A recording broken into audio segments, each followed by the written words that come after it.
Welcome to our second regularly scheduled meeting in March. I do know that the meeting has been officially warned, and I would accept a motion on the minutes for Tuesday, March 5th. Move to approve the minutes for Tuesday, March 5th. Any additions, corrections, deletions? Seeing none, all those in favor signify by saying aye. Aye. And one abstention. And a motion for a special meeting on Thursday, March 7th. Move to approve the minutes for March 7th as presented. Any additions, corrections, and deletions? Seeing none, all those in favor signify by saying aye. Aye. And again, one abstention. And last but not least, Thursday, March 13th, special meeting. Move to approve the minutes from March 13th. Any additions, corrections, deletions? Seeing none, all those in favor signify by saying aye. Aye. And again, one abstention. Chair's remarks. This will be the last official board meeting. Regular board meeting. We do have town meeting on Saturday. I am going to call on Dora to say a couple of words, and Christopher, and I will hold my remarks until the end of the meeting. Dora? Thank you. Just want to thank everyone here for a pretty good year. We tried to maintain congeniality even when we were often at odds, and I always appreciate that on the board. Just want to say, since I was a kid, I loved politics, and I would pay close attention to national, state, and local issues. I still hold that love for real democracy in my heart and soul. My decision to not run again was largely a desire to preserve that vital aspect of my being. I began as an activist, often working on national issues, trying to bring change from the outside. My first experience in more official capacity was with BCTV. This led me to believe that perhaps it was possible to bring about change from the inside. When I first got involved in town government, I was full of excitement for participating in the democratic process. While I saw a lot of room for improvement, I also saw the potential for the power of the people in the town charter, representative town meeting, and the town committees. My evolution in town politics has grown over this time. When I first ran for select board, I was full of ideas and arrogantly believed that I would change how things were done. Over the years, I tried to ask hard questions and advocate for multiple points of view which were not necessarily being represented or considered. Throughout my tenure on the board, many accomplishments were made in which there was good collaboration between the board and staff. However, I look at the times in which I got citizens involved and rallied them to speak up, or to the times I stood alone in support of taking more time in support of seeking more public input. Finally, it is an absolute necessity in our adversary political system for public office holders to take the contrarian point of view found in the larger community, but not necessarily represented within the board. While I have seen some small victories, I hear from so many folks who say they are frustrated with not feeling informed, getting late information on issues that affect them, not being given the opportunity to have input until something is a done deal, or not being heard once they do learn about it. The citizens are not looking for a love fest, but informed debate, which results in decisions which reflect a complete and thorough vetting, not just giving a rubber stamp. Here, here. Real public process is one in which the original proposal or idea changes, sometimes drastically, is withdrawn or sent back to the drawing board based on the input heard from all sides. It is not just a legal formality that one can check off a list. Decisions are not made in a vacuum, and for every action there is a reaction. The more arbitrary that decision appears, the stronger the reaction. This is ever more important as the availability of public funds for non-governmental use tightens. Who has access, how decisions are made to distribute those funds, how fair and open that process is, and how it is being overseen is not just a national issue. If the public funding is being dominated by those who have money and power already, what does that mean for local democracy? As those organizations and institutions that are supposed to be charged with public good pat each other on the back exclaiming, "Job well done," the public is left scratching their heads and wondering what is going on here. I have seen time and time again how the system does not really work for many of the citizens of Brattleboro. I think we have to be honest as a community and ask some tough questions. Does the current system provide enough opportunities for all citizens to be included? What causes so many issues to be so divisive? Why do town projects seem to cost so much more than other places? Why does it take lawsuits and petitions to bring about the most basic understanding of what the public wants? Why other communities seem better able to come together, overcome adversity after Irene, and help those affected into recovery? Is low voter turnout an indication of apathy or a disheartened public? Are we losing valuable projects and squandering creative ideas? I've come to the realization that we need a total overhaul of the political system in Brattleboro. It does not take a rocket scientist to see that the hub towns that have the highest tax rate are also the towns that do not have mayors. The fact that in representative town meeting 150 people are making decisions for everyone else has to be changed. In particular, it needs to be made easier to challenge any of those decisions. Right now we have this diffuse system in which no one knows who is responsible for whom to turn to when they have concerns. Since it is often a different group of three, it is hard to figure out whom to target in an election. We need a mayor. I'm not naive enough to think that a system with a mayor does not bring with it other problems. But it would be one person providing leadership and vision to take responsibility and blame and to be voted in or out of office based on his or her record. I'm happy and honored to have served the town of Brattleboro. I thank all those with whom I have sat at this table. We have top-notch staff. I have a great admiration and respect for the work that all the staff does on a daily basis. I especially appreciate the regular interactions I have with so many of the town staff outside of town business. We have a great community filled with smart, caring, creative individuals who work hard and who are committed to Brattleboro. I would like to thank all the citizens from whom I have learned so much for their input and for being so supportive of me throughout my service. I will continue to work to empower the citizens and to change the system so that it works for them.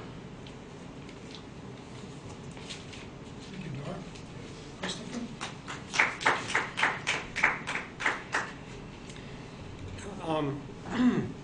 Take a departure from my usual verbosity. I'm going to be brief and just say that I have really had a privilege of sitting on the select board and having so much in the way of great experience and learning opportunities, as well as having the responsibility to make decisions the best I know how. This has been 2 extraordinary years for me because I never saw myself stepping into public life. It was at the urging of a friend that I did and found myself suddenly elected. I am so glad to have worked with what I've termed before as a winning team in working with the staff of the town manager, the department heads, the people who report to those department heads and operate the machinery, move the shovels around. It's a town that works so well that most of us can take it for granted. There is no greater comfort and privilege than to live in a community so well managed. It takes a lot to do that. There is a need to be constantly aware of what's going on locally, to read the newspaper, know what's going on around the world, look at the externalities that affect our town. And there's the need to also remain open-minded and also to listen, because there is tremendous amount of knowledge that comes from the people around you when you're serving on a team. The town of Brattleboro is a great spot, and really, that's all I really have to say. I thank everyone for having been so supportive of me in this experience. I'm going to leave this board feeling I've accomplished a great deal, both personally and for the town. It's been a great experience. I would recommend that anyone who really cares about this town be willing to step up as well, serve on a committee, run for select board, be ready to do a lot of work because there's a lot of responsibility that goes with it. But everyone will win when someone steps up who really wants to help make this this town fly straight and level. Thank you. Very good. I would like to congratulate the winners of the election, and I wish them well. They certainly realize what they are getting into, and you know, as Dora said, boards don't always get along, but they need to be collegial and respectful of one another, whether they like the other person's opinion. So having said that, Barb, do you have anything for us? None. There you go. Select board committee reports?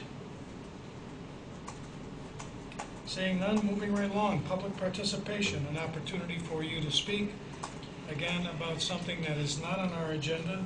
If you raise your hand, I'll call on you and come up to the microphone and state your name and the town that you're from, and we'll give you about 2 minutes.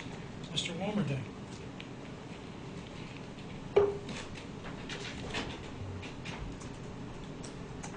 I'm John Wilmerding. I'm a town representative from District 3.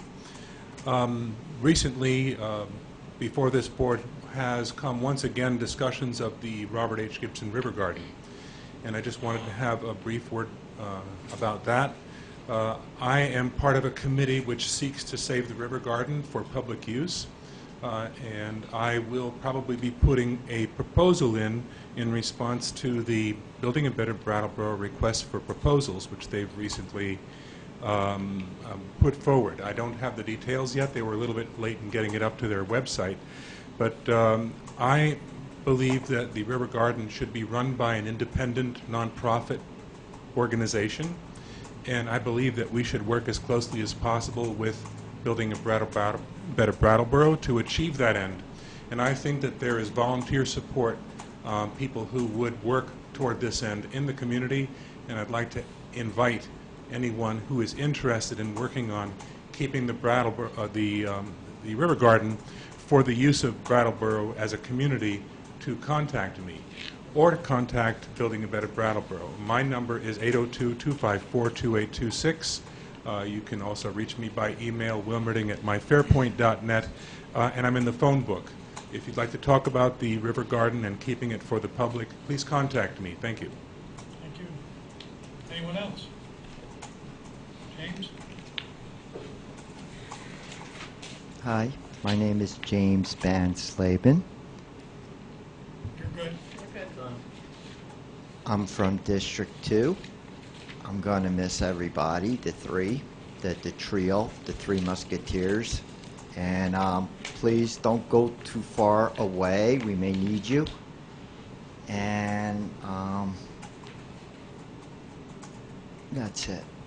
Thank you, James, and I appreciate your kind words. Anyone else? Okay. I'll accept a motion to go into Liquor Commission. I move that we go into session with the commissioners. All those in favor signify by saying aye. Aye. Aye. Opposed? 5-0. This is the beginning of the annual renewal of liquor license. You also, the board, received, and it's tonight at the table, 3 pages of additional liquor and tobacco licenses, actually 2 pages. I believe this is all but one of the renewing licenses, all but one of the renewing licenses that is in your packet tonight. As you recall, in May of 2012, the board added to the rules of conduct a criteria for awarding liquor licenses.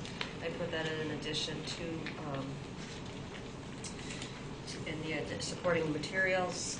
Annette Cappy has confirmed that all applicants are in conformance with having a written alcohol sales policy, and they are also up to date on all their business license, taxes, etc.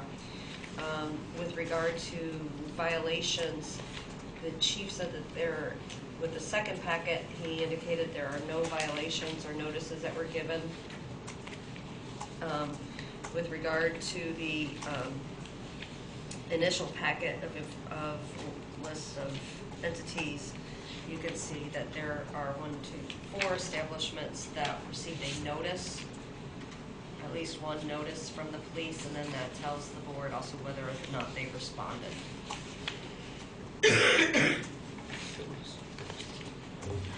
I would accept the motion. Which one of these are we voting on? Just Both. Oh, both sets. so a motion and then discussion.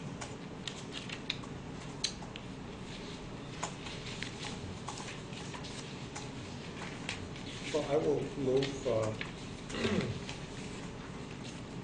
to approve the list of establishments requesting annual renewal of liquor and tobacco licenses. Discussion.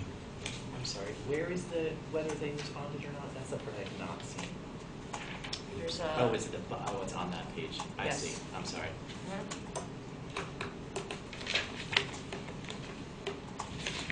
I guess I have an inquiry about the first business that's listed, which is Rocky Top, which appears now to be called Barnaby's, but which doesn't appear to be on the list. They have now put in for a renewal of their liquor license. Does that expire when?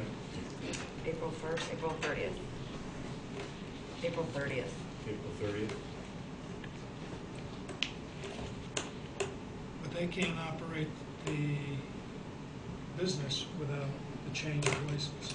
There's some, the town clerk and Kepi's been in contact with Bill Manch of the Department of Liquor Control to talk with him about whether or not Barnaby's is working under the license of Rocky Top, and I believe Bill Manch is going to be looking into that further and has been in contact with the owners. Okay. Further discussion.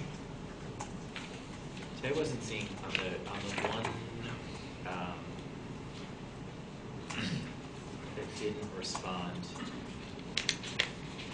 Roadhouse? Oh, okay, it's just not noted on in the boxes as well. So The- maybe that's where I was a little bit lost. The information in the boxes comes from the state Department of Liquor, And the stuff on that page. and is the the stuff on the box. page is the local. Gotcha. Okay, I'm good. This is great. Let me say this is great. It's really helpful to know if they've responded to the notices. And it's really nice to see that people are responding to the notices. All those in favor of the motion on the floor signify by saying aye. Aye. Opposed? 5-0. Next, there's a special event permit for Saxon's River Distillery, doing a special event, a spell check event at the Latches on April 6th. And a motion. I move to approve special event permit for Saxon River Distillery LLC, 485 West River Road, for a tasting bar in the lobby of the Latches Theater from 5 p.m. to 11 p.m. on Saturday, April 6th, to coincide with the spell check. Discussion? Seeing none, all those in favor signify by saying aye. Aye. Opposed? 5-0. And finally, it's a first-class liquor license request from Vermont Inn Pizza, 460 Canal Street. Well, this is seen as a first-time liquor license. It's actually, they've had a license for several years. It happened to be in the husband's name, and it's now being moved to the wife's name. They were unable to make it here this evening because both the wife and the daughter work in the pizzeria, and because they've been working with that license, they would have had to close down tonight to come. Because they've been working with the license for many years, we told them that we would request that the board approve this first-class license even without their being here. I move to approve a first-class liquor license for Vermont Pizza at 460 Canal Street. Further discussion? Seeing none, all those in favor signify by saying aye. Aye. Opposed? 5-0. Accept the motion to adjourn as liquor commissioners. Move to adjourn as liquor commission. All those in favor signify by saying aye. Aye, opposed, 5-0. Accept the motion now to go into water and sewer commissioners. Move to go into water sewer commission. All those in favor signify by saying aye. Aye. Opposed, 5-0. Ricky here and Steve Barrett are here to provide the monthly report from Hoyle Tanner on the wastewater treatment plant upgrade. The monthly financials are also in the packet, and John O'Connor is not here this evening, but if there are any questions on those, we'd be happy to answer those as well. You're Good up. evening. Good evening. Rick's going to start off by just giving a summary of what's currently happening at the facility itself. We're kind of winding down. There's a lot of detail work at this point, and so he'll give you a quick review on that. At this point, most all the heavy lifting's done. They're doing painting, cleaning, setting up controls, relays, switches, that sort of thing. The staff and myself, along with the engineers, have been running around checking things, coming up with punch lists, piece of weather stripping, some paint that needs touch up, that sort of thing. Just, you know, building by building, we're going through and giving them a punch list of what we see needs to be done. There's other things that they're going to necessarily have to be around later for site work. Every time it looks like they might be able to do it, it snows again. We still need to work outside. There's some stair work, that kind of thing, but it's just going to have to wait till the weather gets better. Aside from that, things are going well. Everything's up and running. Everything's online. As of February 28th, approximately 105% of the project contract time has gone by, and work representing approximately 99.5% of the construction contract value has been completed. And this week, last week, we did start taking septic, which is actually good for Brattleboro residents and surrounding residents, because a lot of these septic tanks have had to be hauled out of state. So we started taking it at our new facility, which is pretty state-of-the-art. We can take the material, we can test it, we can hold a certain amount, and then put it through the system in a regulated way, regulated method. So it also has a filtration device to deal with grease and other materials that are foreign materials that we don't want in the process. So that's pretty exciting that we're starting to take that on. Another part of this discussion with the project is as we go forward, we're still we're having just ongoing discussions about some of the disputed items, or we have a disagreement on certain items, and that continues to go on. We're really holding our ground on what we feel. If there's some changes that have happened, and some we disagree with, and some we have agreed with, we're not bringing any change orders with you today. The project is, the original completion date was actually going to be in October, as you remember, and then it was delayed, and there's some discussion in here to December.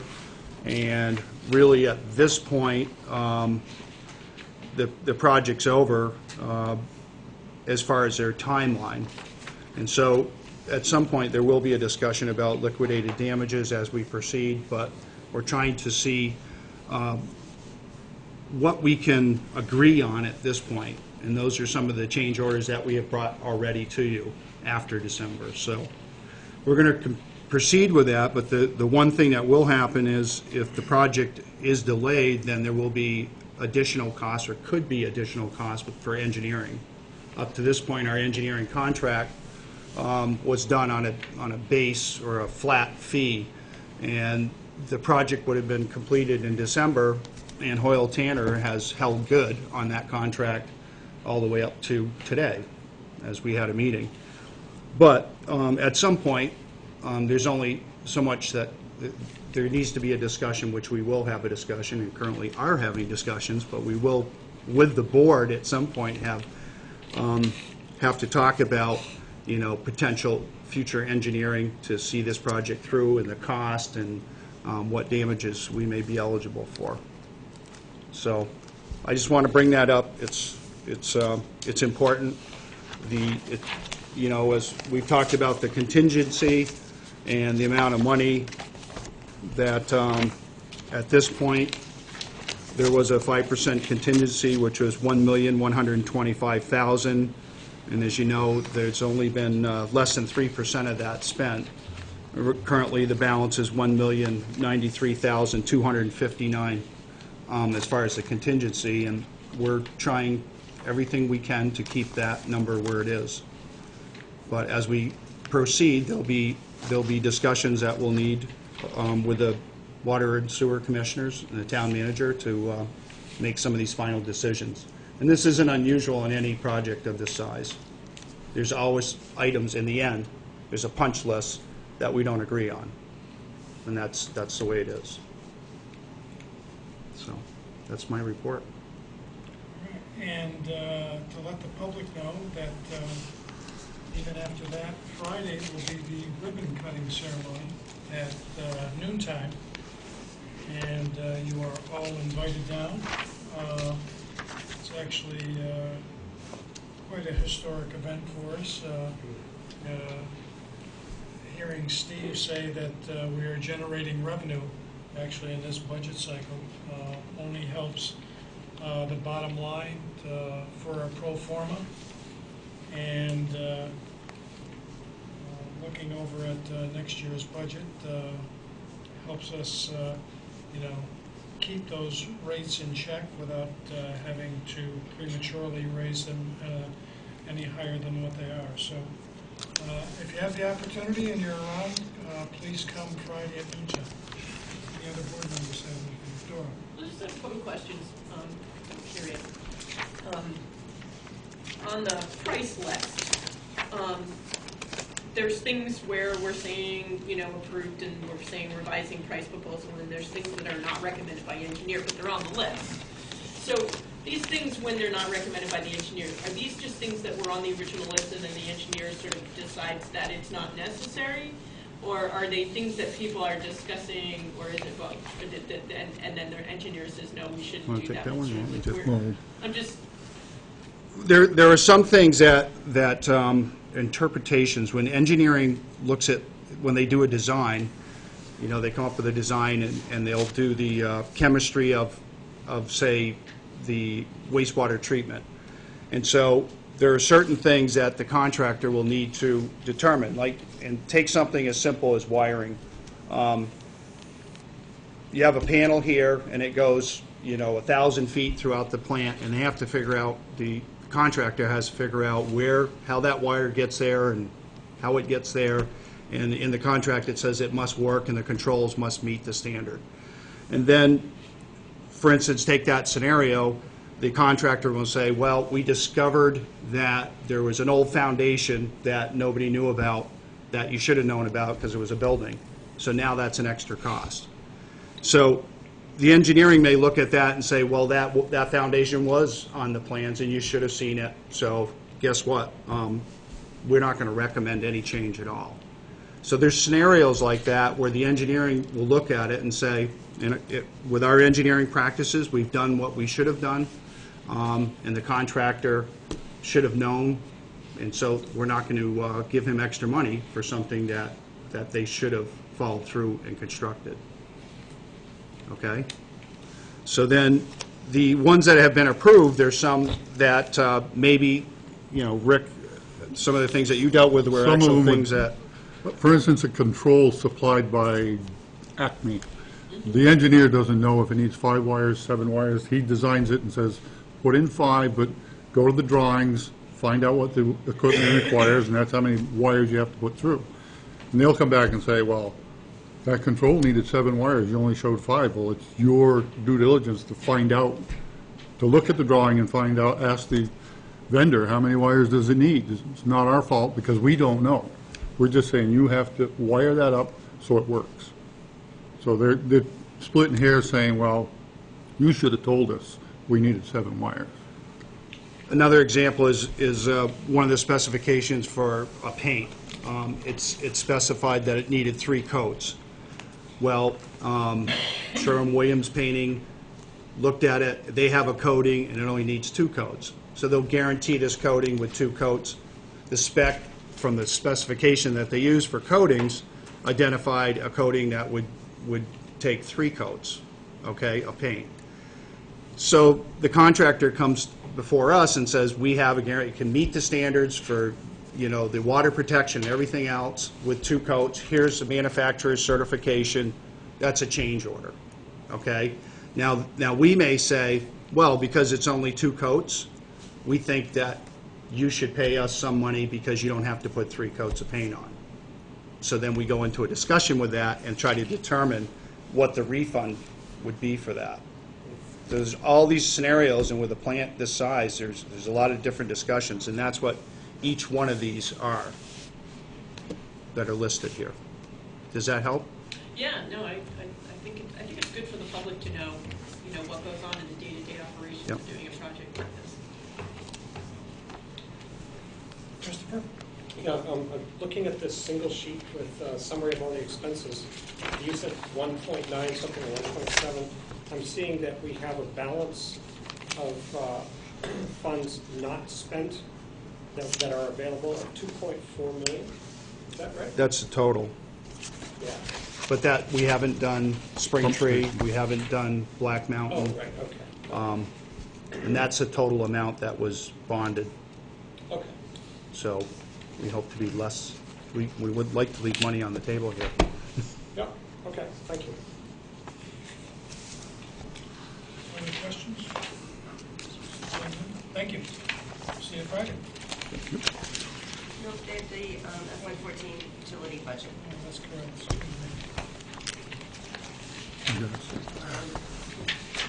The board had a special work session last week, I believe, where they reviewed the proposed budget. The budget has total revenues of about 4.9 million and expenditures of 5.5. Well, that appears to be a deficit of a little over 600,000. That's actually due to depreciation, which is an expenditure of a little over 2 million. When this is presented on a cash basis, the fund has a surplus that can be used for future debt payments.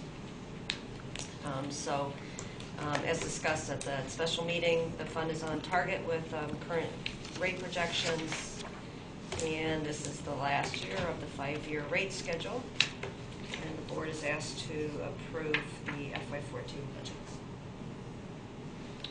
I had an open question, I think, in the last utilities work session about I think the question had to do with the capital funds that had been set aside or voted last year for reconstruction of the water tank, and it's my understanding that we're not going to be able to repair that hopefully in a more cost-effective manner. It may take a lot more work and investment. So I wanted to know if the money had actually been set aside, and if so, where it was reflected. At this point, we actually don't have the capital budget before the board tonight. We wanted to look into that a little further, and then they'll be coming back before the board at probably the next meeting. Are the capital and operating budgets for this fund so linked that we should wait to approve both together, or is the operating distinct enough that we can approve it separately? At this point, I think it's distinct enough with regard to if the board would like, you can wait and just approve it all at once. The rates sheet that we went over at the work session included all the capital, and that was what we were using as projections for how we were operating. So the actual, with enterprise funds, the capital isn't really ever part of the expenditures and revenue budget. It's on the balance sheet. But we don't anticipate there being any changes in the capital. It's more of a going back and answering and looking at some of those questions that you were presented. But if the board would like, we can put approval of the total budget off until the next meeting. Well, I guess my question is whether we can amend the budget if something in the capital has an impact on the operating. You can, it wouldn't though, it wouldn't have any impact on the operating budget. I'm not going to proceed on the operating budget tonight since this board has reviewed it. I'd be happy to make the motion. Sure. I move that the board approve the fiscal year 2014 utilities budget with revenues of $4,914,976 and expenditures of $5,550,800. Further discussion? Seeing none? Doors. Oh, excuse me, Dora. So, and John's not here, so we may not necessarily have the answer to this question, but we're talking about the fact that we're in the last year of that ordinance that set the 5-year rate schedule. Can we give the public an idea about whether or not it's going to be pretty similar to what it is, or if it's going to end up having to go up? What's the In the next 5 years? in the next 5 years? At this point, I'm not sure.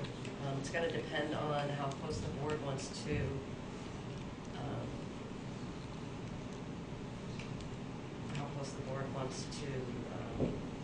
project out how, if you never want it depends on whether the board is going to only be looking at the wastewater section when they're looking at the rates, or if you're going to be looking at how the wastewater and water work together. Or if you're going to want wastewater to balance itself and water to balance itself. So those are discussions that will be held with the upcoming board, or with the board that's setting the next rates. So at this point, there are too many variables to answer. And I do believe that we're a little bit ahead of our projections in terms of, not a lot, but a little bit, where some of the larger water users in the community have had, there's zero impact for growth in the budget, Right. in the pro forma. And we have had significant growth in terms of commercial use. So I think that that's something that the public and the board needs to understand, especially the new board, is that we're really going to have to get on board and really understand that pro forma. It's a great tool to use, and I think that's a good question that Dora asked. And again, it's the bottom line is, what is the usage? And as we become more efficient with toilets and use less water, rainy summers are not good for us. That's right. We're advocating to conserve, yet we need people to use water to pay the debt service. So it really is. It's tricky. You're sitting here, you're going, well, we really would like you to conserve water, but make sure you flush at least 3 times because we need the revenue to pay the debt. So either way, the board, the water commissioners going forward, certainly have their hands full. And again, as Barb said, we have a water treatment plant that is in the on-deck circle for an upfit also. Seeing no other hands up, all those in favor of the budget as presented signify by saying aye. Aye. Aye, opposed, 5-0. And I will accept the motion to adjourn as Water and Sewer Commissioner. To adjourn as water and sewer. Thank you. Yes. Very quick. Okay, all right. Other business, Can you vote? financials. Can you vote? Board is in possession of the monthly report. Did I vote? Yes, yeah, we did, 5-0. For the period ending February 28th, 2013. If you have any questions on any of the reports that you have before you, either the general fund, the parking, utilities, or the grant funds, I would be happy to address them. I just see, just a comment, that the smart card is pulling its weight better than expected. And I think that's a wonderful thing. Maybe we need another handout. I think that certainly helped, getting those smart cards Didn't into the hurt. merchants' hands, and better knowledge, and also having the smart cards available for purchase on Main Street at the Chamber of Commerce didn't hurt a bit. I'd be curious to know what their sales turned out to be. Would you happen to know, Barb? What they did? Patrick, would you know? I'm sorry, what's the question, Chris?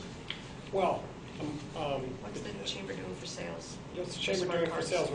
But really, the bottom line question is, where did the increase in, what would you attribute the increase in use of the smart, purchases of the smart cards?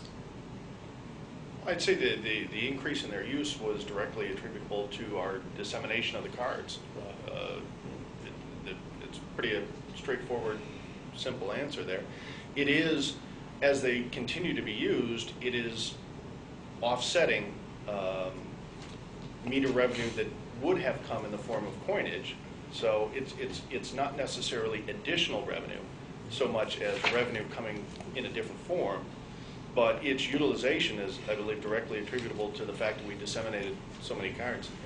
Okay. They had to give them away. staying with the parking budget, Patrick, the snow removal, does this number represent, obviously it doesn't represent today's storm, but the storm that you had last, 2 weeks ago? This covers us through February, so I would have to double check. This covers us through the end of the month of February.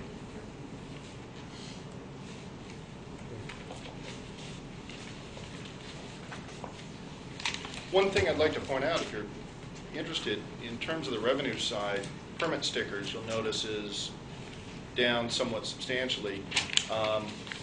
There's not so much reason to be concerned about that. March is when we typically get our annual stickers and permits purchased, so that line item should be substantially different next month.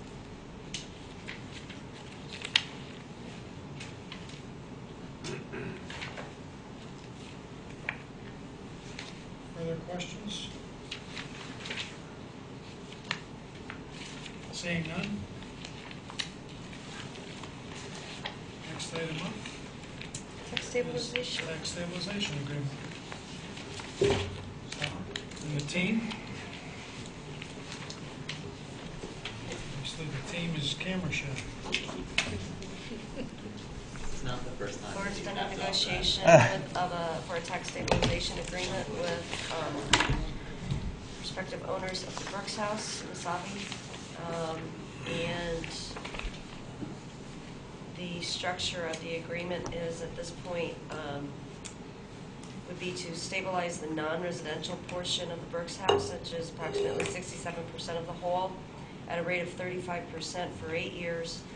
In the residential portion, 33% of the whole would not be stabilized. In year 4 and in year 7, the property owner would work with the town assessor to review the valuation of the property that's been projected and to make any adjustments that may be necessary.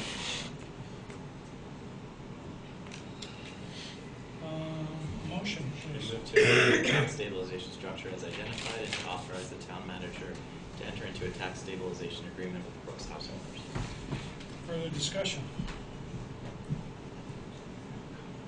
Talked about it a little. Bob, you have anything to say? I think I would just say thank you for considering this application. Excuse me.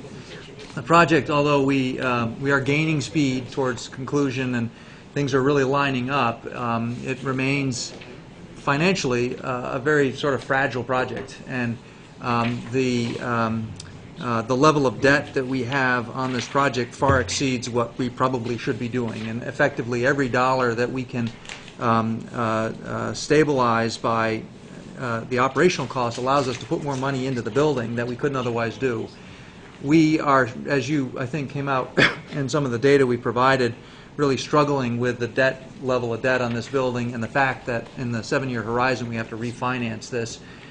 So although we are confident we're going forward, we're also confident that for the next 8 to 10 years, we're really operating in a nonprofit capacity, and we're going to have another sort of challenge in year 7 when we have to refinance this. So this is extremely helpful to be able to predict, stabilize. Our lenders are in fact kind of counting on some support.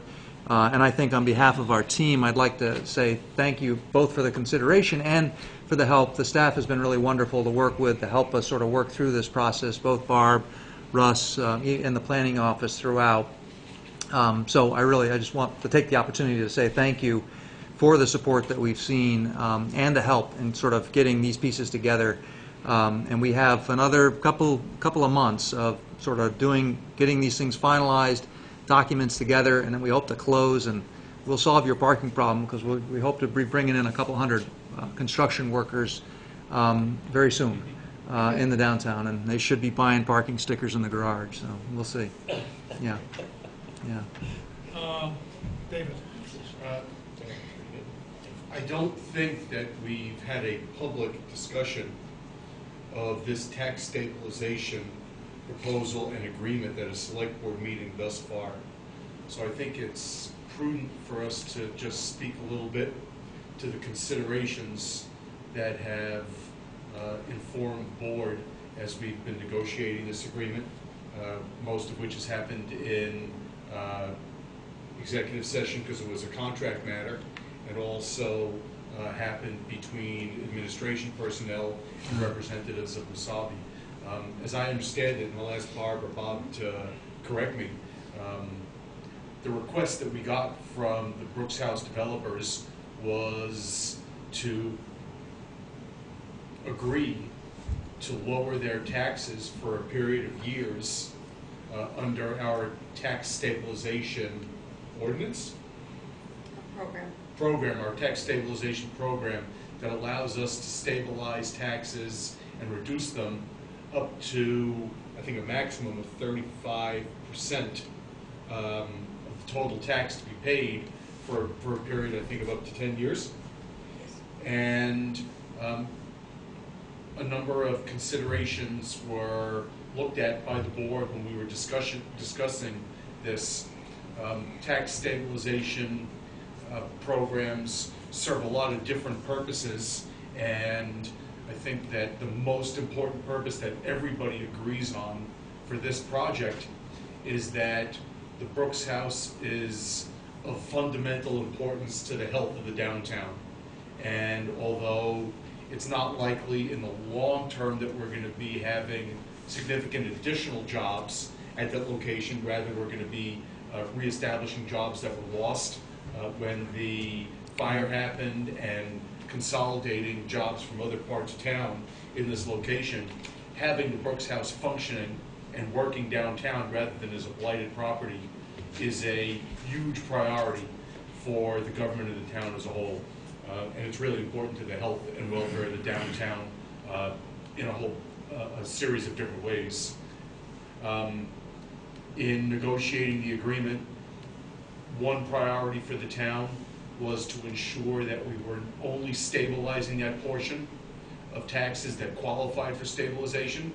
And so, working with the municipal appraiser, we concluded that it was appropriate only to be stabilizing the commercial part of the property rather than the residential premises within the Brooks House. And so we are providing for stabilization only on 67%, 2/3 of the property, which is commercial rather than residential. The other counterbalance that we needed to look at was making sure that we as a board were not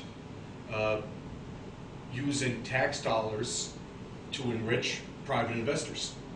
It's very important to have this property redeveloped and functioning, and we wanted to make sure that the scope of the reduction in taxes that was being given was appropriate during the period of time that it's being provided, and that it's not more than is needed by the developer to make sure that this is viable part of what we did to try to address this issue was that we do have the reevaluation that comes in the 4th and 7th years that the municipal appraiser will undertake in order to make sure that we're working with the right base value of the property and to make sure that there is no unjust enrichment of private investors with government funds. And we consulted with town staff and administration who got way more expertise than I know I do in analyzing figures like this. And based on all the information that we've gathered, I think that the agreement that's been reached serves the town's interests and the interests of all the taxpayers in the town. So I think that's what the rest of the board also concluded when we last discussed it. But I wanted to make sure that was said in public so people understand what's going on. All right, good summary. Thank you. And I would agree. I think that the vitality of the Brooks House in its current state has had a huge impact in our downtown and having an adverse effect. Certainly there was several stores in the Brooks House where people today are still coming in and wondering where those stores are. So getting the vitality back in that building, the feet on the street will have a huge impact for the local businesses that are existing and afford new business opportunities for those who feel they want to venture into an opportunity, investment capital they call that. And we hope that that brings growth and vitality also into our downtown. So I have been a big supporter. I appreciate the fact that a local consortium has stepped up to take on this project and not an outsider. Your team definitely knows the pulse of the community, and I think that's a significant, says significant things about our community and the people who live in it, that we have people willing to step up to the plate, and this is a huge project, and you could fall flat on your face. The reality is that you could fall flat on your face, but I appreciate the fact that the team has taken on the project with the courage to know that we could scrape our nose, but it's worth taking a shot because that's a vital part of our downtown community. So thank you, and I wish you all luck in the world. Thank you. Mr. Wilmerding.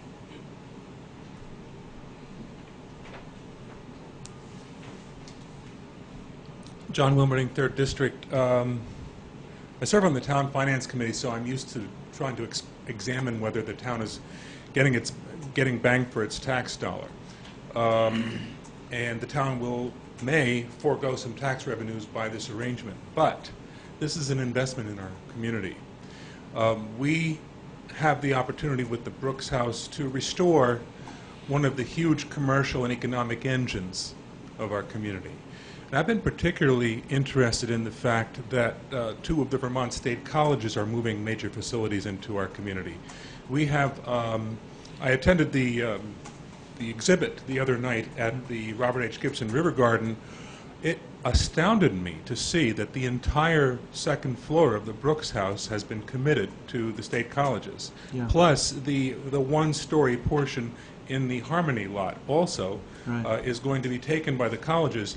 This fits with my understanding of what is happening, of Brattleboro birthing a new academic part of its community life. I think it's tremendously exciting. I think it's partly justified and partly arranged by the bill that passed the state legislature last May 1st, calling for the chancellor of the 2 state colleges in Vermont to establish a new academic consortium, a public-private academic consortium, similar to the 5 colleges consortium in Western Massachusetts. I know that people in Marlborough College and other colleges are watching this very carefully and putting support behind it whenever they can, moral support, other kinds of support, staff hours, I'm sure. I think it's a tremendous opportunity for our town, and I'm completely excited by the fact that the town has the opportunity to invest in its future in this way. James? James Bansleben, District 2. When Brooks House had its fire, William, my twin brother, when he was alive, he said, go grab the money and help support the firefighters. I had no idea there was like New Hampshire, Vermont, Massachusetts. So we helped support the first 24 hours of the command center. And then Pam at the bank, Merchants Bank, saw me write out a check. She got the town together and they gave another $4,000. It kind of tells you the love that Brattleboro has for this institution, that when they're like our family and something this big happens, we all pull together.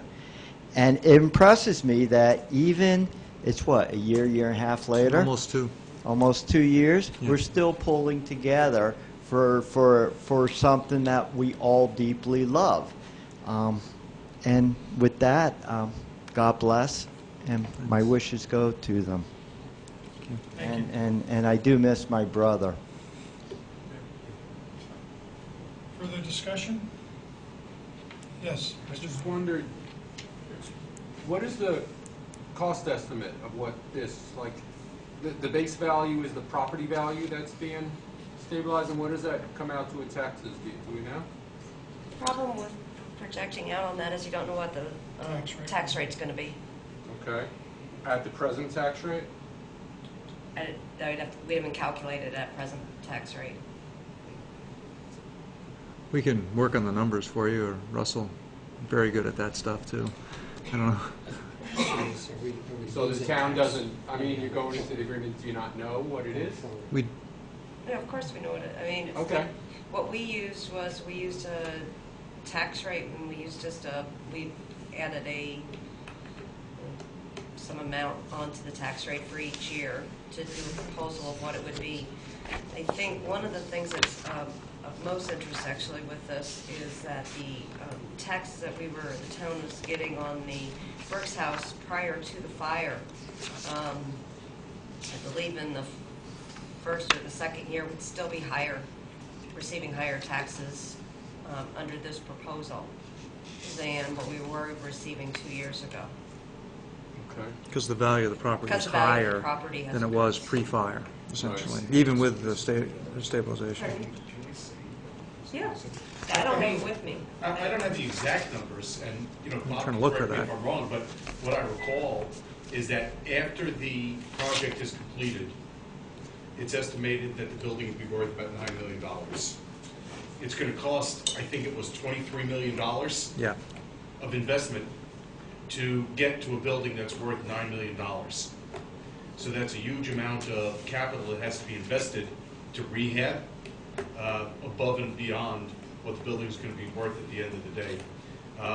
My recollection is that current taxes, I don't remember the exact What's number it? for the current tax. 2.75? No, but annually, Yeah. the tax bill, the money we're going to be taking in even in the first year of the tax stabilization agreement in real estate taxes from the building is more than what currently is being paid and was being paid before the fire, if I recall correctly. And I think over the course of the 8 years, the projections were right around, was it around $300,000? Hold on, let me think for a second. Russell, what was it? They would be paying taxes of approximately, but again, I don't remember all the assumptions that were made. Without the assumptions, it was around that number, just. 377,000 was the amount that they were going to be paying. Right. So Over I the think, course of the 8 years, utilizing these base values along with a tax rate that was increased each year. right. So they're paying $350,000 or $400,000 over the 8 years of the agreement, and probably saving around $300,000 over the 8 years, if I recall correctly. But that just means there'll be $300,000 less underwater when they have to refinance after 7 Yeah. years. That's right.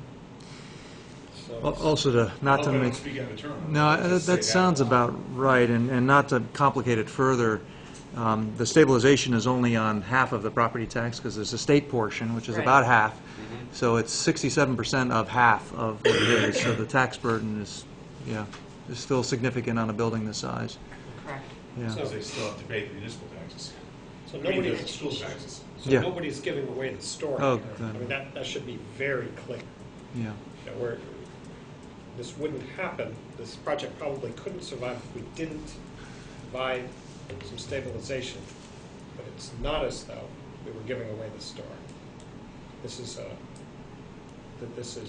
where the push and the pull come together at a reasonable rate that makes it possible for the town to continue to do what it needs to do, and it makes it possible for these entrepreneurs to do what they want to do and which we want them to succeed at. All right, ready for that vote? All those in favor of the motion on the floor signify by saying aye. Aye. Opposed? 5-0. Thank you and good luck. Thank you all. Thanks. The board's asked to approve Chief Picasso's here with a grant application from Homeland Security Swiftwater Equipment Grant. Chief Picasso, want to explain what you're requesting? Sure, I'm asking for the board to approve a grant application to Vermont Homeland Security in the amount of $17,492 to purchase some Swiftwater rescue equipment. I believe in your packets there's a memo, and it does list the equipment that we're looking to purchase. Most of this is replacement of stuff that we already have. It needs replacing due to damage, wear, use. And then there's a couple of new items, not extra, new items that I'm asking that we be allowed to purchase. I move to approve a $17,492 grant application for Homeland Security Equipment grant to purchase Swiftwater rescue equipment. Further questions? Seeing none, all those in favor signify by saying aye. Aye. Opposed? 5-0. Thank you. We'll ask the chief to stay up. He has a request to accept and appropriate $10,747.23 from Homeland Security as well. These are 3 training grants that I've applied for through Homeland Security, and they've been approved and awarded, and ask the board to accept the award. Motion, please. I move to accept and appropriate $10,747.23 grant from Vermont Homeland Security for 3 separate trainings. Discussion? Seeing none, all those in favor signify by saying aye. Aye. Opposed? Thank you. Thank you. Thank you, Mike. Okay,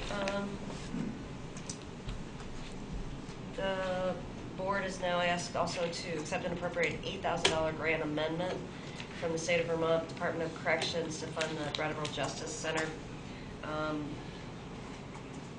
They received an increase in their fiscal year 13 and 14 of $4,000 in each of the years. So the board is asked to accept and appropriate that. Move to accept and appropriate an $8,000 grant amendment from the State of Vermont Department of Corrections to fund the Brattleboro Justice Center. A motion, discussion, excuse me. Seeing none, all those in favor signify by saying aye. Aye. Aye. Opposed? Steve Barrett's here to discuss the town road and bridge standards that he's asking you to adopt. Steve Barrett, Public Works. We're asking you to approve the town road and bridge standards. It's important that we do accept these standards. There's also a financial benefit to accepting these standards. One element of that is if you're building better roads and constructing them, they have less chance of washing out in disasters. The other piece of that is FEMA will actually, if there is a problem, they'll reimburse using our standards, which is a higher level, so it's a better project if there is a problem. Also, this deals with water quality issues, with roadway runoff to retain and prevent silt from entering waterways and such. So, also, again, on the financial side, by adopting these benefits, we would receive 20% instead of 10% on match for grants from the state.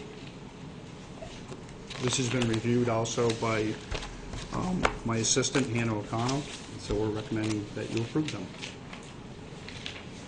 Move to adopt the 2013 state, town, road, and bridge standards. Further discussion? Very good to have standards. Seeing none, all those in favor signify by saying aye. Aye. Aye. Opposed? Thank you.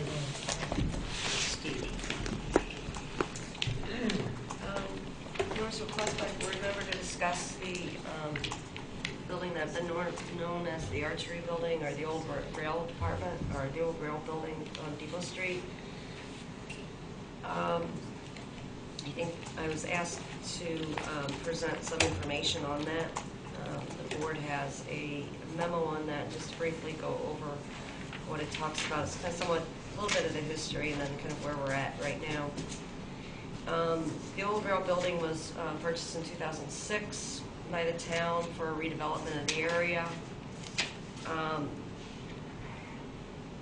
The original plan, I think that was the Union Station project, which I think people knew that was originally a larger project, then became a smaller project, focusing only on the eastern side of the railroad. That was and the original plan was actually put together in 2001, 2000. It was taken back up in 2008, and neither in 2001 nor in the 2008 plan was there ever identified a specific reuse of the rail building. The Section 106 History Resource Review in 2001 found the building to be both significant to the area's history as well as having retained its historic integrity, meaning it was still structurally sound. The report found that there was a potential for adverse effect that would be avoided if all historic features were preserved, no matter what kind of project was taken on. In 2012, with substantial completion of the turnaround in the park, the town turned its attention to the rail building.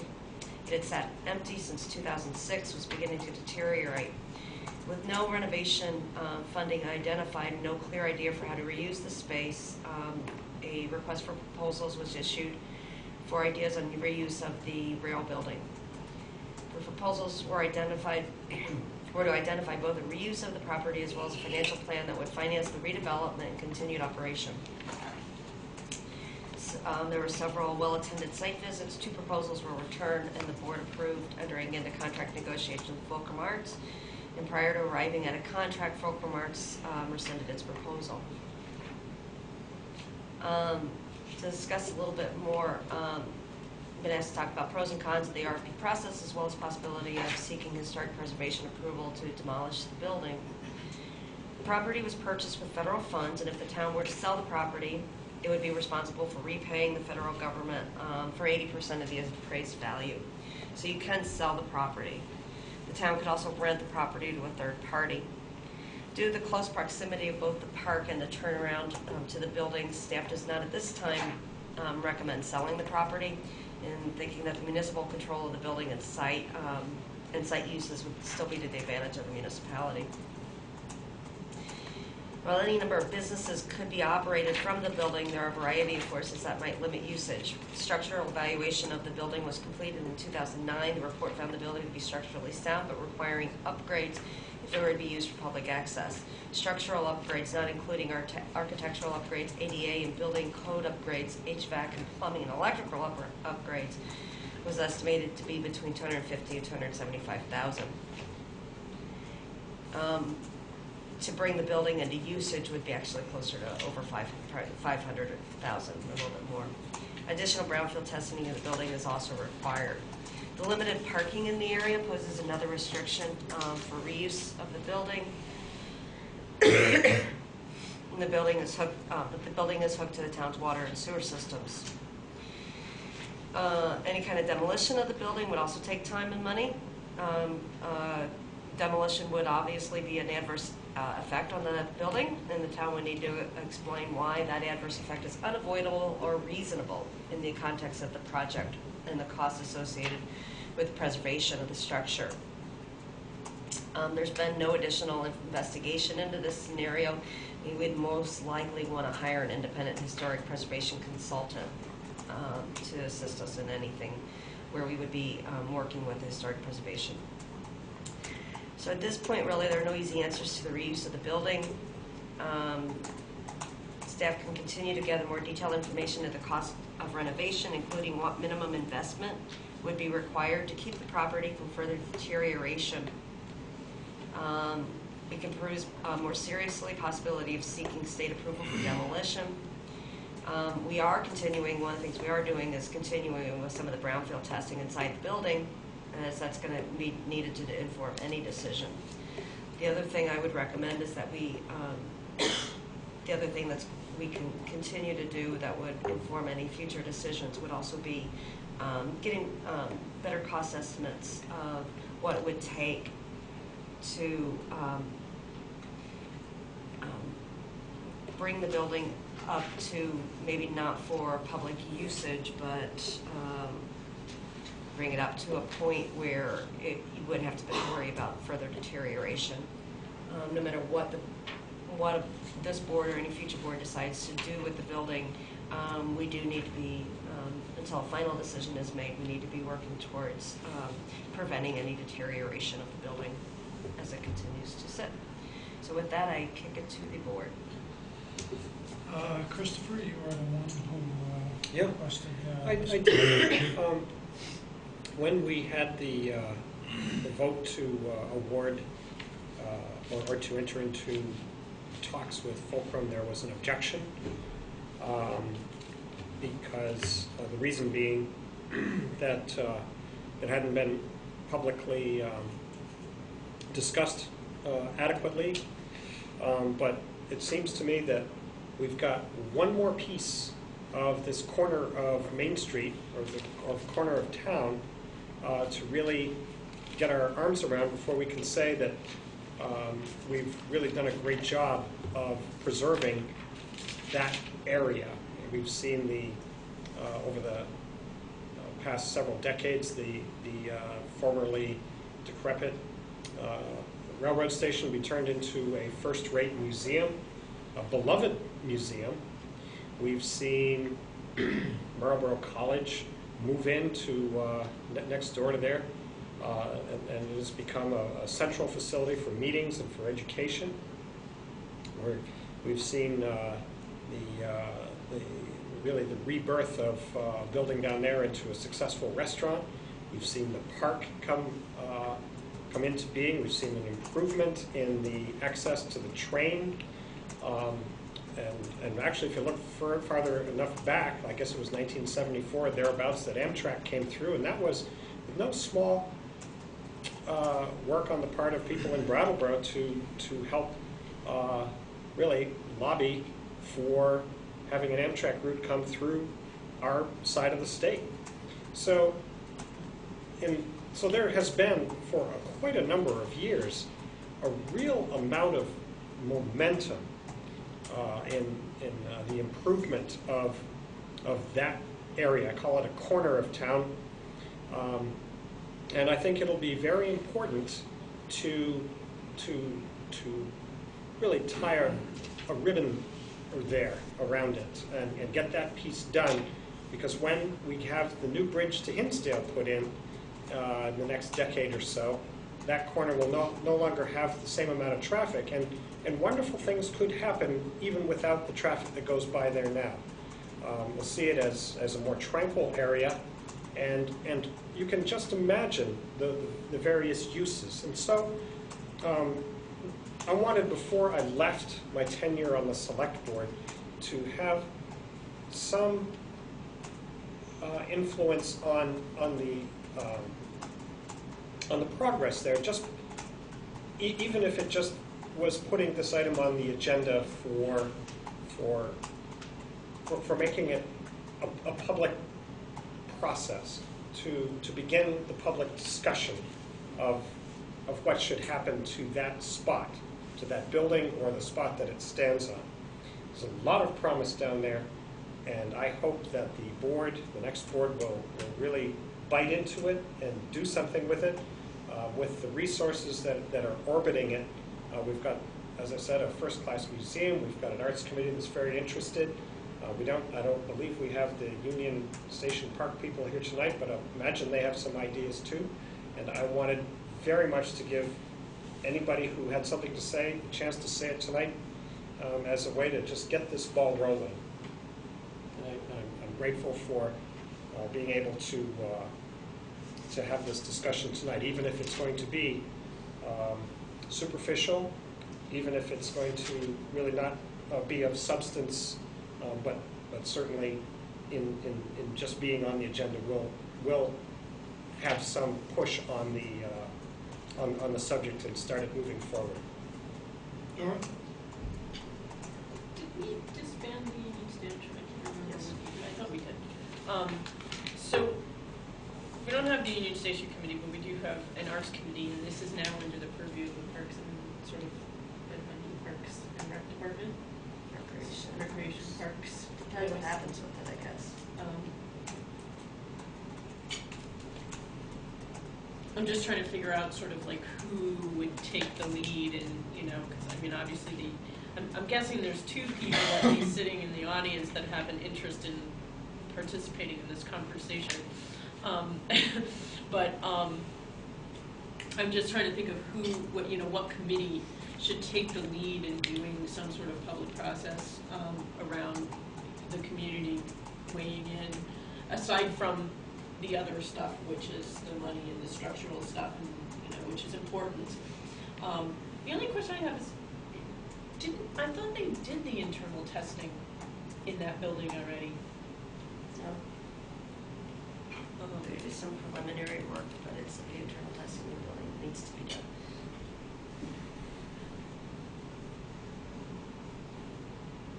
Obviously, I feel there should be some sort of public process. It's what I've advocated for from the beginning. So, following what Chris is saying, I'm just trying to figure out who would take the lead on that, so that we don't have to create a new entity. I think the select board should. I agree. Yeah, but the select board. But there's a process involved in sort of bringing community together that the select board is not necessarily, doing things like charrettes and having facilitation and that kind of stuff is not necessarily something the select board does. So the select board could sort of put it out to somebody, but the select board and lead the discussion. But if the select board isn't necessarily, I haven't seen the select board take the lead in doing some sort of charrette, because the select board's ultimately going to be making the decision. So either it needs to come from the community or some committee of the community. But I'm not going to be here on the select board, so. Well, may I offer that the select board, by putting this issue in front of the public, is inviting the ideas that it needs to lead on. Yes, the select board will make the decisions, but it doesn't necessarily have to come from the select board as to what will happen. I'm wondering what members of the public have to say about what they envision. Just the people who are here. Danny? Sure, Dan. I'm Danny Lichtenfeld, Director of the Brattleboro Museum and Arts Center. Thank you for letting me know about this discussion. Thank you for making this discussion happen. I just have a few thoughts or remarks on behalf of the museum. But before I do that, I want to thank Chris and Dick and Dora and congratulate you as you're going off the board. Thank you for the support you've given to the museum and everything you've done for the town. And thanks David and Ken for staying on. The museum's just getting underway with real focused multi-year initiative to try to become an even more attractive and appealing destination for visitors coming from beyond the area that we traditionally reach. So in addition to serving students and artists and arts and culture lovers here in Brattleboro and in the immediately surrounding towns, we're taking measures to try to engage more effectively with people who live up to an hour away from Brattleboro. We're coming at this from a number of different angles, including better marketing and outreach, new and different types of exhibits and events, and forging partnerships with local businesses so we can offer visitors who may drive that far to come here more than just a museum visit, but maybe a meal and shopping and other downtown activities as well. And in connection with all of this, we're just beginning a process internally of assessing the ways in which we may want to improve our facility in order to accommodate more visitors and visitors coming from farther afield. We're embarking on what we think will be about a 6-month process of studying a number of different facility-related issues, including better handicapped accessibility, cosmetic improvements and better public access from the riverside of the building, possible reorganization of gallery and activity and storage space, and so on. As we go about that, and we're just about to get started with that, we'd be very interested in folding in the archery building into our thinking. I can't say at this time whether we will ultimately determine that it makes sense for the museum to take on any role with the archery building, possibly rehabbing it and possibly overseeing its operation in some capacity. But I think it might very well, and I think we could have a good sense of that within 6 to 9 months, and if there's a scenario that makes sense, I think that's probably something the museum could bring to the town within a few months after that. I don't know if that, even in those general terms, is anything that's of interest to the town, or if that time frame is suitable for the town, but to the extent that it's something that we could consider and fold into our thinking in not in a knee-jerk way, but in a way that we could be sure will or won't make sense for the museum, that's sort of how we could approach that. Thank you. So I'm gathering your interest is a definite maybe. Is that? Well, it's a definite maybe. What I will say is that the museum definitely, no maybe about it, definitely has an interest in that site being something better than what it is right now, which is a slowly deteriorating building. And so to the extent that it makes sense for us as a nonprofit organization with a particular mission to pursue, to get involved in that and try to make that happen, we're definitely interested in seeing the site improved. We also are mindful that we have what we think of as a track record of success in undertaking a project that in some ways is very similar to what this one, which was basically taking another deteriorating old railroad building off the town's hands and taking responsibility for rehabbing it and turning it around and putting it to good public use, and which of course is something that we've done with the Union Station building. So certainly something that as we're trying to figure out this jigsaw puzzle of how we might improve our facility and the experience for the people we're serving, certainly interested in folding that building and that site into the mix. But it would be irresponsible of me to say right now, yes, we know what we want to do with it, or that we want to do anything with it. Well, let me say this. I appreciate what you're saying, Danny, and I believe that obviously the next board is going to decide what process they follow. But as I said before, the big concern here is the financial impact. And if there's going to be a financial impact on the taxpayers of Brattleboro. And even though you rehab your beautiful building, the town continues to pay for maintenance for its outside structure. So that building still has a financial impact on the taxpayers. And having said that, I can tell you that with the demands that are on our budget, you look at the police fire, you look at the water and sewer, which you were here for, there's huge financial impacts. And so trying to get this building into a useful state without having a financial impact on the taxpayer of Brattleboro, I think, is a critical piece of the puzzle. I'm not so sure, as a citizen, as much as I appreciate all the work that you do and the museum does, that I could stand behind you and say, yeah, this is great, but the municipality is going to have to come up with serious dollars for rehabbing the building and continued maintenance of that building. And that's Yeah, well, I appreciate that, and if I were in your shoes, I'd probably be saying the same thing. But that said, I don't feel at this time that I have any sense of what the nature of an arrangement, what that might look like. What I will point out with the Union Station building, my understanding of the history of the museum's involvement with the Union Station building is that the museum absorbed all the renovation costs and rehabilitation, the capital costs. At this time, the only burden on the Brattleboro taxpayer is a $7,000 a year stipend that the museum receives to apply toward maintenance expenses, which far exceed $7,000 a year, the difference being picked up by the museum. very good. Thank you. Thank you. I think the takeaway I'm getting tonight is that this board should not be planning to take down the building, certainly not just yet. I mean, it could be that the museum doesn't see a use for it. It could be that the Arts Committee, after processing its work under the NEA planning grant, might determine that the building isn't worth it also.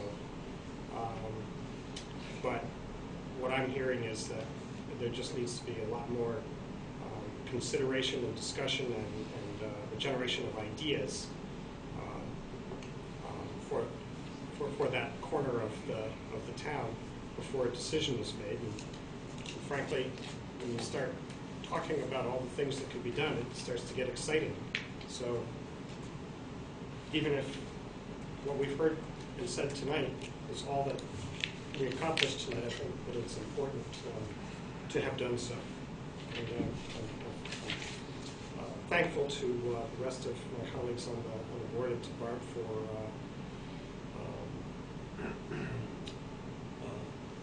making it possible for this issue to be brought up. There could be a really nice outcome from this in just a few years. Don't know. But I guess we shouldn't be looking at removing the building just yet. Well, we'll let the next board have that discussion. I'd just like to ask Barb to continue the work investigating the alternatives and the issues that are set out in the memo. So understanding what it would cost to stabilize the building from the exterior to prevent deterioration, understanding what environmental issues need to be addressed, understanding what it would take to take the building down or to sell it, and then at least starting to consider a new potential RFP process. If I'm not mistaken, we began the last RFP process in the summer, and there were site visits maybe September and October, and so it was about 7 months ago that we began the RFP process the last time, and then, I don't know, a month or two ago, we found that a single applicant had pulled out. So it's not clear to me that 6 months is out of the question for the museum to look at it in terms of its strategic plan, and then to consider making a proposal as part of whatever we're going to develop. So I expect we'll move forward and probably hear back from the administration when you're ready to put it back on the agenda in a couple of months, I would think. Very good. Assessment of motions. Yeah, this is just Just to let everybody know. randomly addressed, kind of went through the list. How did I draw the short straw here? Because you're so good at those things. Good. Yeah. You can always trade somebody. And you're If you do trade, just let us know so we can let the moderator know. And now, the last item is for the board to schedule. This is the first year that the organizational meeting of the new select board is by, the officers by the charter take, or the new select board members by the charter take office on the Monday following representative town meeting. That would be Monday the 25th. We had proposed Monday the 25th for the organizational meeting at 6:15. It was brought to my attention, however, that is also the first night of Passover. So the question is, do we want to find a different time for this? I think we've got to talk to the other board members to see when they're available. Set a different time. What's the latest we can move the time? Wednesday, you gotta warn it. That's the big thing, is the warning of the. Let me just Yeah. keep it where it is now, that's what everybody knows, and it's pretty quick. I'll make it work. Okay. If Jan brings mom. I'll contact you, Jen, with a phone number, or I'll call in. I'll need a telephone link, because I'll be out of Do you town. do the meetings? Do you want to go before I do that? No, what you do. Is it- Meetings. Barb, do you want to say anything about the Sebed regional Oh, meeting? they've been canceled, yes. Well, there you go. So then on Thursday, the skate park committee will be meeting at 6:30 p.m. in the Gibbs Bacon Center. On Friday, the 22nd at noon, the wastewater treatment plant ribbon cutting ceremony. Everyone should go. It will be most festive. On Saturday at 8 a.m. is when there will be a short orientation for any town meeting members who wish to attend about the history of town meeting and a little bit on Robert's Rules of Orders and rules of order. And at 8:30 a.m. is representative town meeting. On Monday, the 25th at 5:30 p.m., the Citizens Police Communications Committee will be meeting in the Brooks Memorial Library Community Room. At 6:15, as we just said, is the Select Board organizational meeting here in the Select Board meeting room. And at 6:30, the Planning Commission is meeting here, so we should get done quickly. At Tuesday, the 26th, at 8:30 a.m., the Traffic Safety Committee will be meeting in the Select Board meeting room. At 5:15, also on Tuesday, the 26th, the Conservation Commission will be meeting in the Hannah Cosman room. On Monday, the 1st, the Energy Committee will be meeting at 5 p.m. in the Hannah Cosman room. And on Tuesday, April 2nd, at 6:15, the new Select Board will be meeting in the Select Board meeting room. Thank you. Well, James? Saturday, March 23rd is the representative town meeting. Is that at the BUHS Oh, gym? I don't think I said that. Yes, thank you. Yes. It is Yeah. at the Brattleboro Union High School gym. Thank you. Sorry. Our proofreader. Thank you. Thank you. Well, my 7 years has come and gone. I'm not sure where it went. I will definitely be missing this place to a certain degree. A few people I'd like to thank. First and foremost, I'd like to thank my wife, who's been very supportive of all the time that I have been away from the house and all the meetings and other things that I've had to do. And I appreciate her input. She is second only, I think, to Pal in longevity as someone who has been downtown. So if you're ever looking for a resource about how downtown has changed, she definitely would be someone you could talk to. But I really appreciate her support, and it has made this job a lot easier. I definitely want to thank all the townspeople. I have had great support from the people in the community. I certainly would be remiss if I didn't say I certainly have my detractors, but we all have those. I appreciate the fact that everyone has been respectful of me on the board, whether they have agreed with me or not. And that's a big part of what this process is all about. It's okay to disagree, but you definitely need to be respectful. I have served with Steve Steidel, Kevin Yeager, Greg Warden, Dora, Audrey Garfield, Rich Garant, Martha O'Connor, John Allen, Jesse Cora, Darrell Pillsbury, Dave Gartenstein, Ken Schneck, and Chris. I have learned something from every one of those people. I appreciate the time that they have put in to make our town a better place. This is a time-consuming job if you really want to do it the right way. And even though that's a pretty diverse group, when Dora was talking about diversity, there is a diversity of opinions there and backgrounds that has made our town better in discussion. I once said that Jesse Coram and I voted similarly on a lot of issues, but how we got to that point, we definitely took different paths. And I think that that's true with everybody that I've served with. No one has taken the same road to get to a specific point. I would be remiss if I didn't thank the person on my left here, Barb Sontag, who has been with me through my whole journey. She was the assistant town manager my first year, and then became the acting town manager, and then the town manager. We are a better town for having Barb as our town manager. And I don't disagree with Dora about having a mayor, and that's no reflection on Barb. And if we ever did change that process, I can tell you that I would do everything in my power if Barb was a community member and wanted to be the mayor. I would be leading her campaign committee in every way that I could to get her elected. I think that much of her.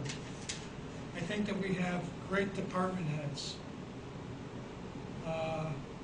When I look at what happened in the Brooks House fire, and I look at what happened with Hurricane Irene, I saw department heads and I saw staff doing things that was not in their job description.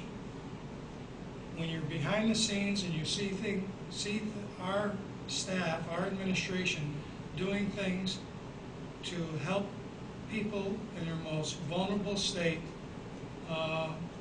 was really something that made me proud to be a select board member and the chair of the board. I can't thank them enough for their dedication and their commitment to our town. Not everything has been wonderful in my 7 years. We have had some dark days here. We had a change of administration. We had numerous trials. We've had problems with our police department. And the reality of all of that is that we are better for it. We're a better community. We're a better communicating community. Our police department is 110% better than where it was when I came on the board. Our department heads have changed. Over 60% of our department heads are different from the first day that I took oath. And we have not missed a beat in terms of the services that we provide. There are many challenges ahead. I wish the next board and every board after that the best of luck. How we travail through the financial difficulties that we have will always be a challenge. But we need to be able to have conversations and explore other opportunities of generating revenue or decreasing services. And that's a discussion that everybody needs to take part in, and not just leave it up to the 5 elected officials. There are challenges, but I think that there are challenges that we can overcome. So I appreciate everything, my 7 years. I will miss you, and thank you. Good night. I'll accept the motion to adjourn. Do you want to do it? You can do it. All right, vote to adjourn. Thank you. All those in favor signify by saying aye. Aye. Aye. Opposed? Thank you. And most of all, thank you to BCTV and the press. I have appreciated all the volunteers for BCTV.